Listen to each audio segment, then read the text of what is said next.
Cette semaine, on se demande si texter ses amis serait pas une autre affaire cringe inventée par les milléniaux. On se demande si le métier d'influenceur est facile. Puis on invite notre collègue journaliste Benoît Lelièvre à venir nous faire des suggestions culturelles pour l'été.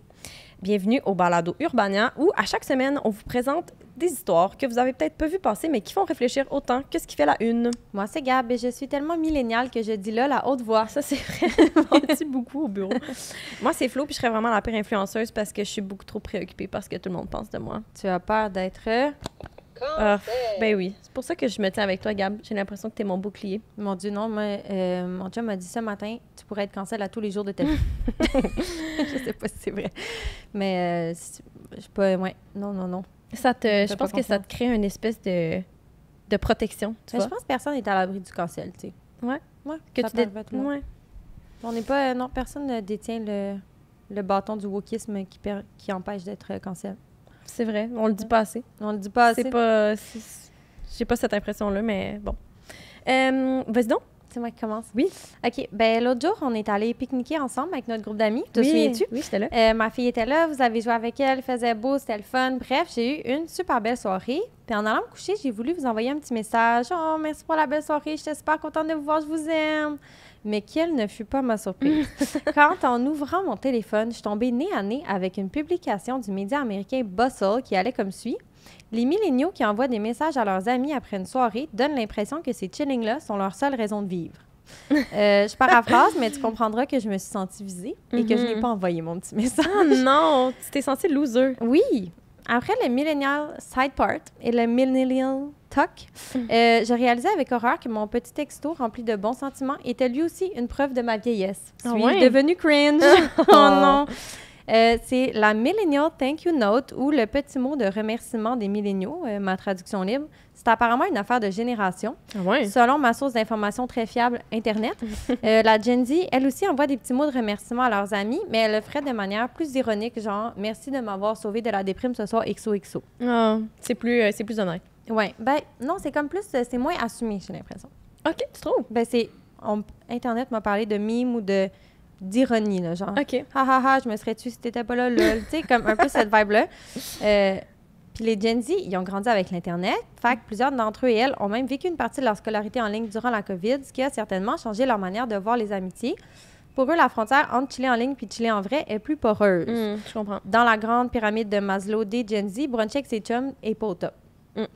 Mais pour nous, les milléniaux, c'est pas la même affaire. On est plus vieux que les Gen Z. On a donc moins de temps à consacrer à nos amitiés parce qu'on est trop occupés à aller jouer au pickleball, à acheter des fraises à 8$ au marché Jean Talon et à essayer de trouver une place en CPE à notre enfant. Ça fait que quand on réussit à faire notre maudit souper qu'on a dû déplacer 3 fois, on est #grateful en crise.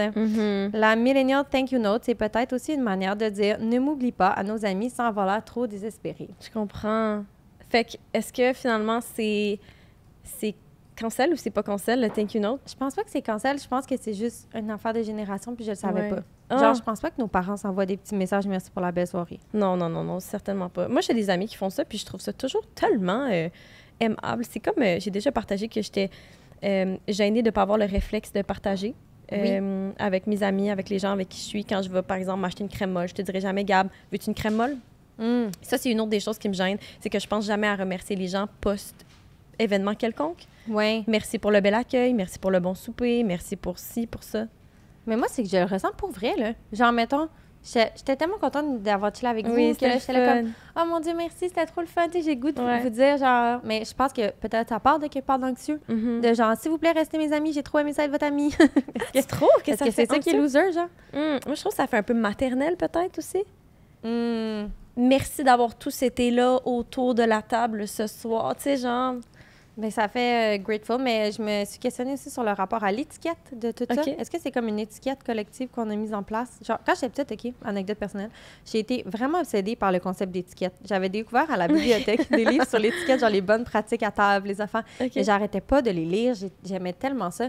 Puis, on dirait, je pense, ça a fait naître en moi comme une espèce de... Voici comment on fait les choses. Et là, c'est un cadre rassurant pour une personne anxieuse, l'étiquette, je pense. Oui, puis d'être comme, OK, bien, quand on voit les gens et qu'on a aimé ça, on leur texte après « Merci, c'était le fun ». Pour valider que peut-être eux et elles aussi ont trouvé ça le fun. C'est drôle parce que ça fait comme manuel d'instruction pour une personne anxieuse socialement. Tellement quoi faire dans cette situation. Ah, mais en tout cas, ça m'a fait penser à ça. Puis j'étais comme peut-être chez la Gen Z. Il y a une autre étiquette qui est moins genre, tu vois tes amis, c'est pas grave, tu restes. Mais c'est cette idée-là dont je parlais de la différence. C'est peut-être que la Gen Z, vu qu'ils sont constamment en contact en ligne avec leurs amis, ils ressentent moins le besoin après d'envoyer un message après avoir chillé en ligne. Qu'est-ce que t'en penses? Ben, moi, j'ai l'impression que c'est peut-être plus une question de politesse. Ben, c'est genre, ça, oui. Que pour la Gen Z, c'est pas cool à être poli, puis que en fait, tu forges des liens plus en étant un peu, justement, sans filtre. Puis moi, je l'observe avec ma blonde qui était C'est ça que je voulais en venir là, parce que toi, tu côtoies la Gen Z de près. Oui. Moi, j'ai pas d'amis de la Gen Z, là. Je suis trop bien. Je constate vraiment que ma blonde et ses amis sont vraiment plus très dans la... Ils se disent vraiment plus les choses. Il n'y a pas de tabou. C'est très sans filtre. Si tu m'as fait un speak que c'était pas bon, je vais te le dire puis on va en rire. Alors que moi, je ne ferais jamais ça. Moi, je ferais jamais ça. Moi non plus. Ah! Ouais. Fait que je sais pas. Ben là, tu sais, ma seule donnée là, pour tirer ces grandes conclusions, c'est ma blonde, mais... Une étude sociologique importante oui, recueillie auprès d'un groupe niche. Ben, c'est ça, mais je pense que... je sais pas, ça vient d'où, je sais pas. Je sais pas non plus. Puis là, je me suis dit, est-ce que Internet est encore en train de nous mettre des maudites étiquettes de thèmes sur des affaires qu'on fait naturellement sans le savoir, puis là, ça nous fait nous remettre en question? Peut-être. Sûrement, en fait. Ça se pourrait vraiment. Mais est-ce que je peux envoyer un texto à mes amis si j'ai une belle soirée? Oui. Moi, je pense qu'il n'y a aucun mal à ça, là. Moi, je suis complètement pour. C'est pas boomer pantoute. Ben moi, je veux savoir s'il y a des Gen Z dans les commentaires, puis ils peuvent nous dire si vous faites ça. Ou même des plus jeunes, des Gen Alpha. Le font-ils, le font-elles? I wanna know. Ben, c'est ça, c'est peut-être une question aussi de communication constante. Quand tu es toujours un peu en train de texter tes amis, est-ce que, tu lui envoyer un mime après le souper, c'est vraiment... c'est comme l'équivalent de ton merci, tu sais. C'est comme, hey, on est encore en contact, ne t'inquiète pas. On s'aime, belle soirée. En tout cas, je sais pas. Je te passe la POC là-dessus. Intéressant. Ben, écoute, je t'amène ailleurs, TM, cette semaine. Oui. Je suis tombée sur un extrait d'un balado où on voit essentiellement Lisanne Nadeau dire une affaire qui est quand même tabou. Elle admet que c'est facile, sa job d'influenceuse. Dans les commentaires, il y a plein d'infirmières, de travailleuses sociales puis d'éducatrices en CPE qui disent « Hey, merci, enfin quelqu'un qui l'avoue. » Je sais pas si tu as vu passer cet extrait sur TikTok. Tu m'en as parlé, mais je ne l'ai pas vu. En tout cas, c'est un balado du studio SF, c'est avec Judith Fetzer. Puis ça m'a full fait réfléchir cette semaine. Je me suis demandé pourquoi ce soulagement collectif? Pourquoi est-ce qu'on avait besoin d'entendre ça comme si on se disait « Phew, enfin, les faits sont rétablis. » Quelqu'un le nomme, le dit.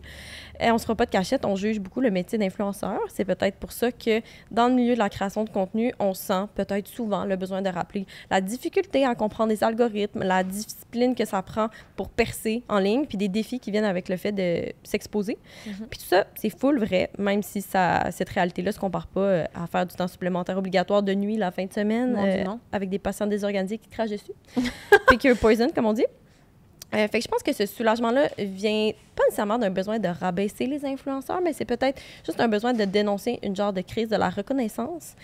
Même si on aimerait ça dire qu'il y a une belle corrélation toute droite entre les métiers où on souffre un peu et notre mérite et le respect qu'on nous accorde dans la société, ben c'est juste pas le cas. La réalité est vraiment plus complexe que ça. Genre, un métier peut être physiquement exigeant et qu'on le conçoit comme plus ou moins utile, genre assembler des balles de golf dans une usine. Il peut être super vulnérabilisant et mal payé, genre tous les jobs dans le communautaire, shout-out. Il peut ne pas sauver des vies et être super valorisant en société, genre vendre la pub pour Pepsi dans une grosse agence de pub à Montréal. Alors, je sais pas si c'est valorisé en société, mais c'est valorisé au sein de l'agence. Oui, en tout cas, eux, ils se trouvent cool. Ouais. Bref, ça gosse un peu de s'admettre collectivement que la visibilité n'est pas toujours proportionnelle à la difficulté ni à l'utilité sociale de notre métier. Puis la dure vérité, c'est que quand tu as un métier qui est facile et payant, c'est généralement parce que ça te prend un certain talent. Puis je pense que c'est ça qui nous a comme surpris là-dedans, c'est que fallait comme... On trouvait ça dur d'admettre que pour être un créateur de contenu, il faut avoir du talent. Vu qu'on a comme une perception très négative à tout le monde de ce métier-là. Hey! Mon Dieu! Naomi est notre collègue qui est chef de contenu pour dehors et qui crée du contenu le soir et la fin de semaine. Oui, sur TikTok. Produire un TikTok qui va faire 2 fois plus de vues que toutes mes vidéos dans le dernier mois, le soir après la job, là. Ouais. Tu sais? Mais c'est pas avoir un talent, ça. Elle est bonne, elle a une belle personnalité et aussi elle a travaillé fort et elle a fait beaucoup d'essais-erreurs avant de trouver sa formule gagnante à elle. Ben oui. Puis elle a pris beaucoup de risques, là. Ben oui, fait des vidéos qui n'ont pas fonctionné, elle s'est exposée personnellement dans sa vie personnelle. Mais je pense qu'on oublie que Lisanne Nadeau aussi, ça fait très longtemps qu'elle fait ça. Ouais. Elle a commencé quasiment au début, dans les débuts de YouTube, là, c'était dans les premières YouTubeuses au Québec. Elle est née avec le métier de créateur de contenu, littéralement. Là. Elle l'a façonné au Québec dans un sens. Là. Je pense qu'elle aussi, elle a fait son cheminement là-dedans. Elle a taillé un peu ce métier-là pour elle. Puis en plus, elle a un talent naturel, elle a beaucoup d'expérience. Maintenant, c'est sûr aussi qu'elle doit produire moins de contenu pour faire plus de revenus parce qu'elle a une grosse base d'abonnés. Oui, donc c'est ça. Comme c'est sûr qu'elle aussi, elle est rendue très loin dans ce métier-là puisque elle a bâti quelque chose, là. C'est ça, elle a bâti un empire. Puis on dirait que ça nous gosse de constater que ça a comme une valeur monétaire, tout ça, parce qu'on perçoit ça comme quelque chose de super facile parce qu'on vit toute une vie. On dirait qu'on se dit, il ne me suffirait que de la documenter pour faire de l'argent. Mais c'est vraiment pas si simple que ça. Il suffit d'essayer de le faire pour constater que monter quelque chose... T'sais, on a des monteurs, nous autres, le pays à temps plein, qui montent nos vidéos. Je ne pourrais pas faire ce métier. Je ne pourrais pas faire le tome de mon article. De faire, je peux pas faire de graphisme. Ça demande vraiment d'être un couteau suisse aussi, d'être créateur de contenu. Il faut que tu sois capable de filmer, monter, trouver des idées, les exécuter, les diffuser au bon moment, avoir peut-être un plan de contenu, une vision, du branding personnel, la discipline. Puis ça, c'est tout des talents. Puis ça veut pas dire que c'est difficile et que tu souffres au quotidien pour vivre de ce métier-là. Mais c'est comme un talent qu'on a de la misère à reconnaître, je pense, parce que parce qu'on en consomme tout du contenu, mais on juge tout ça en même temps. C'est super wack. Je trouve que c'est comme un parallèle avec la porno à faire. C'est comme quelque chose qu'on aime tout, mais qu'on veut pas se l'admettre. T'sais. Oui, puis on pense que tout le monde, nous aussi, on serait capable de se filmer en train de faire l'amour puis de mettre ça en ligne, qu'on serait super bon. Ouais. Hélas, non. Hélas, non. Mais c'est vrai qu'en général, là, les influenceurs au Québec, là, c'est tellement une crowd, malheureusement, qui est moquée, dévalorisée. Les gens voient pas ça comme un travail. Les gens voient ça comme des cocons en bikini qui se prennent en selfie, là, puis qui font 100 000 par année. Puis les seuls influenceurs qu'on respecte et qu'on valorise, c'est ceux qui font soit de la vulgarisation scientifique ou soit qui sont des farnels de ce monde. Oui, donc farnels, donc tu des influenceurs à impact social. Oui, et ça, c'est la vraie influence. Ouais. Je sais pas, ça m'énerve, cette espèce de... Je sais pas si on peut dire classisme numérique, un terme que je viens d'inventer. She coined it. C'est plate. Et comme tu dis, je sais pas pourquoi on hiérarchise ça, ou c'est comme n'importe quoi, là, le divertissement, la télé. Tout le monde regarde des émissions de télé.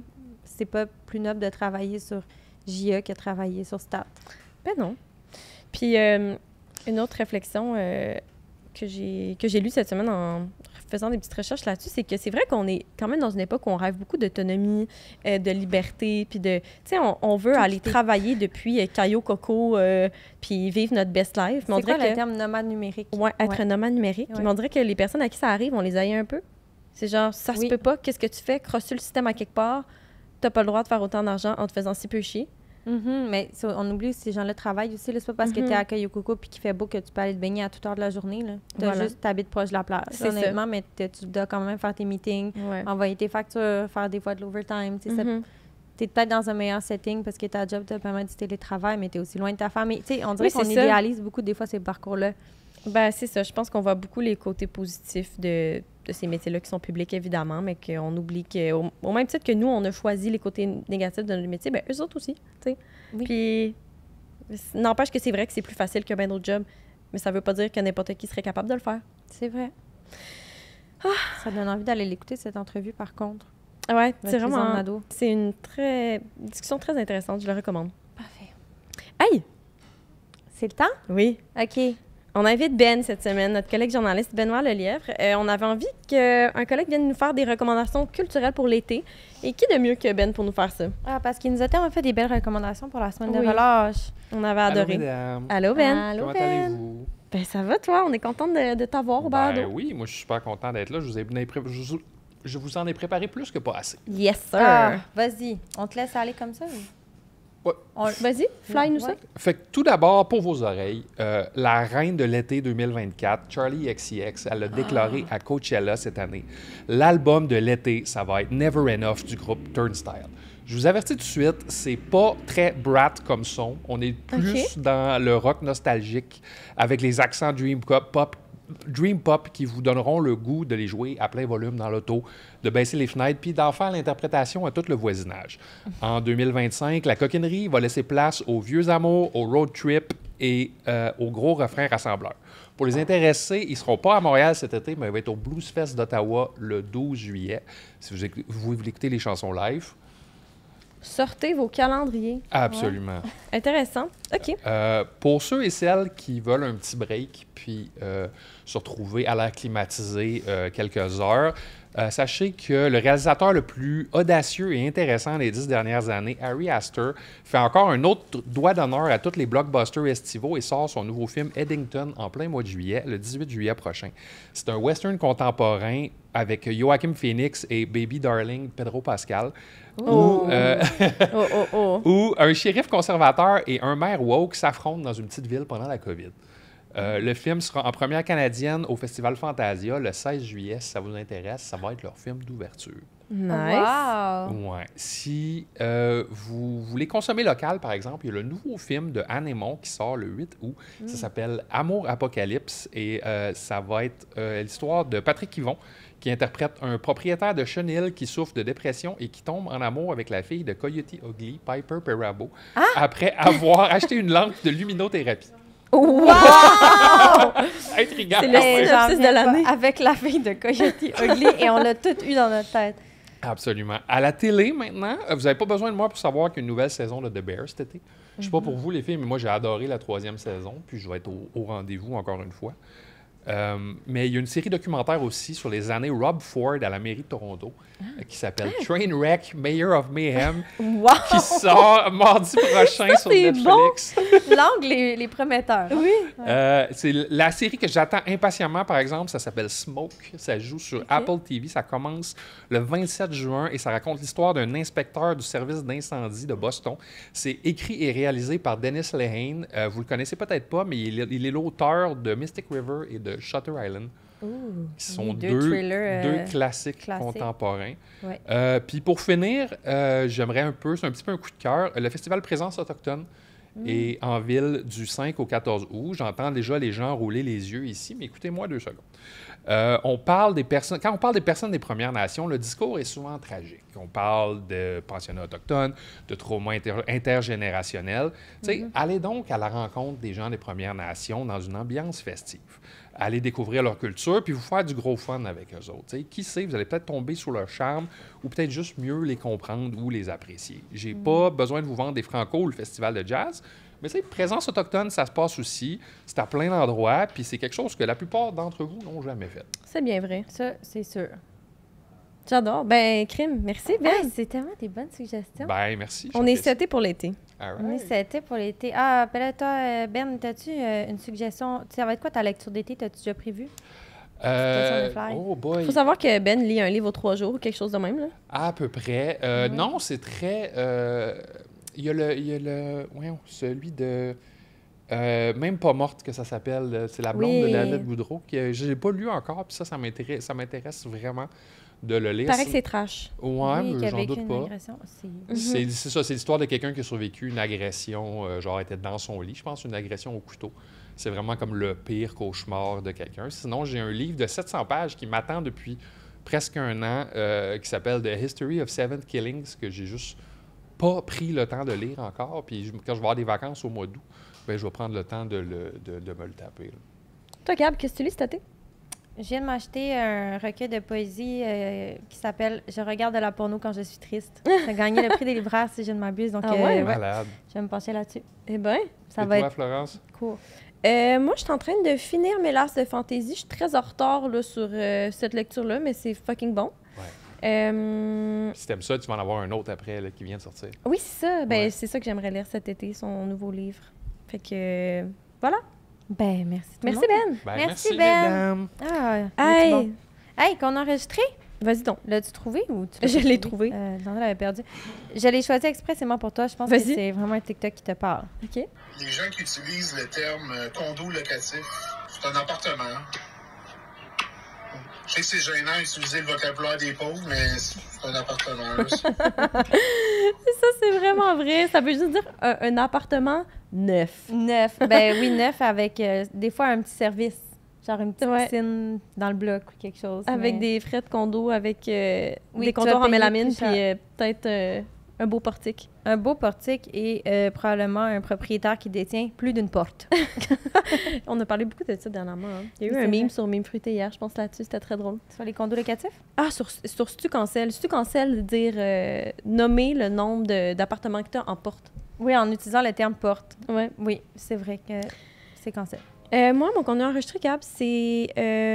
t'as sûrement vu passer la trend, je la trouve très, très drôle. Je te fais écouter, puis après, je en t'explique. OK.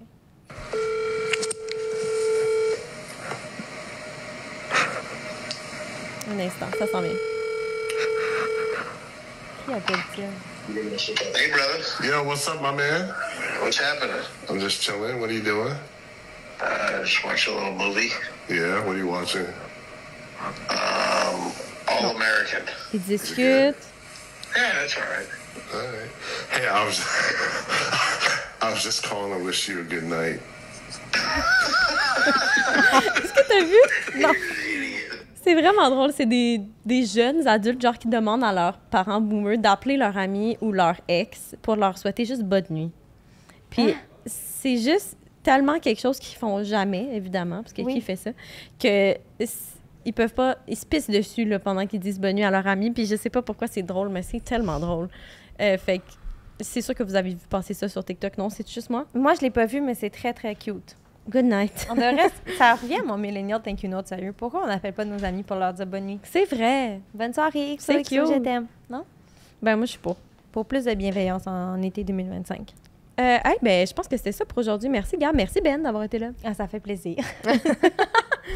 Si vous avez aimé ça, vous savez quoi faire. Likez, partagez et abonnez-vous pour ne jamais rater un épisode. Puis pour plus de conversations éclairantes, d'histoires surprenantes et de rencontres extraordinaires, abonnez-vous au Micro Mag Urbania. C'était Gab et Flo. On se retrouve la semaine prochaine pour un dernier épisode. Oui! Bye. Bye.